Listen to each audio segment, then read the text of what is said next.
Hey guys, how you doing? It's been a few days since I posted the last video. I've been a little busy. This is the reason why.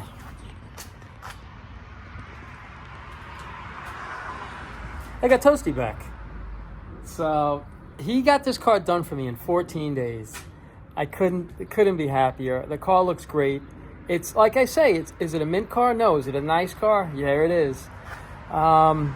So he got, right now I'm on day 45, right at the halfway point. And I wanted to videotape this now because tomorrow starts day 46. And I'm just going to start cranking away on this car right here. My game plan tomorrow, I mean, on paper it looks great. I want to get these two cars out of here. I want to get this car up on the lift. And I'm just going to start doing the exhaust system. I'm going to start doing the fuel system. Brakes, everything that needs to get done underneath this car, I'm going to do. I'm hoping in the next maybe 3 days, I should have everything done underneath. Anything else, I got to measure the drive shaft. I have a drive shaft that was in the original drive shaft, but I'm going to try to clean it up. I can clean it up, I'm going to reuse it. I'll put new universals in and everything like that. But if not, I have a local drive shaft, NASA drive shaft, and unbelievable. I've never ever had a problem with them, and they've done some drive shafts for me that that were put behind some pretty high horsepower cars, and they're still going. So game plan, get this up here so I can start cranking away on it. I'm pretty excited. I just wanted to just post this really quick video. And what I'm going to do in this video is I'm going to show you, just to get everybody up to speed, because a lot of people, they don't watch all these videos. They'll just pop in and say, hey, what the heck's that guy building? So what I'm going to do is I'm going to do some pictures of the car from when I got it to where it is right now, just to give you an idea of what this car has been through, what I've been through. And I think it's this car's got a pretty cool journey. And, you'll see in the video, this car's really come a long way. And I'm pretty excited about it. I hope you guys are enjoying the way this car's coming out. And you're going to see this car from start to finish. You're going to see it getting done. And, hopefully it's going to help somebody. It'll help somebody who just hit that wall that just can't get any further. So hopefully it'll get them over that wall to just get that car done. It's like I always say, there's nothing crazy about these cars. They're so doable. And you could see, other than the lift right here, everybody, it's all the same tools everybody has in their garage. Maybe a welder or something like that. Like I say, I'm just a guy in the garage doing cool shit. And this is the stuff I enjoy doing. So take a look at these at these pictures and see where this car has been and see where it is now. And I hope you enjoy it. Here we go.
pretty crazy journey, isn't it? So I just hope you like these videos, and I hope you're enjoying them. And I really hope it could help somebody out. So tomorrow's day 46, gonna get to work. And as always, I appreciate you watching these videos, and you guys take care of yourselves.